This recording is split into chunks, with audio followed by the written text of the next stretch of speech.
Le club Business 06 organisait le 1er décembre une table ronde consacrée aux enseignements à tirer du G20, du G20 et du B20 qui se sont tenus dans les Alpes-Maritimes un mois plus tôt. Un bilan contrasté entre un satisfecit général côté organisation et quelques bémols. Côté B20, si Laurence Chaleuil ne perd pas de vue les défis à relever, elle rappelle également que la France ne s'en sort pas si mal sur l'échiquier économique international. Alors, ça met face à l'ampleur des difficultés, c'est-à-dire de se rendre compte à quel point aujourd'hui le marché est mondialisé et qu'on ne peut arriver à le réguler et à le faire fonctionner correctement sur une croissance durable qu'en se coordonnant au niveau des 20 pays du G20. En revanche, ça nous permet aussi de voir que la France est pas mal placée sur beaucoup de points qui sont traités par le B20, notamment au niveau social.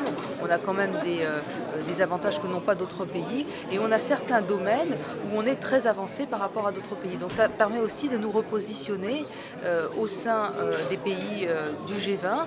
Et quand on voit les grandes entreprises françaises, parce qu'étaient présentes les grandes entreprises, les petites et les moyennes entreprises, on se rend compte quand même qu'on a beaucoup de numéro 1 mondiaux dans nos entreprises françaises. Donc ça nous permet quand même d'être très fiers de ce qu'est capable de faire la France et de se positionner au niveau mondial. Fierté nationale, mais un autre discours lorsque l'on passe au local. Le besoin d'unité était sur toutes les lèvres, notamment celle de Jean-Yves Courtois, délégué du G20.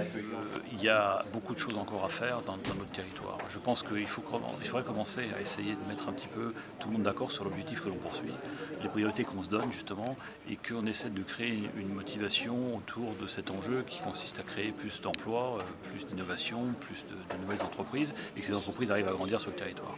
On a le potentiel, on a le potentiel humain, on a le potentiel universitaire, intellectuel. Il y a beaucoup de gens qui sont tellement attachés au territoire qu'ils souhaitent rester et créer leur entreprise. Donc les éléments de base sont là, mais on a, je crois, dans les Alpes-Maritimes, un génie qui consiste à toujours essayer de repartir dans son coin, de réinventer quelque chose en pensant qu'on fera mieux que les autres. Et il y a une certaine rivalité de territoire, d'approche. On confond l'objectif, la finalité, et puis sa propre existence, l'existence de son institution, de son entité, qu'on cherche à défendre en perdant des fois un peu le cap de l'objectif qu'on cherche tous à atteindre.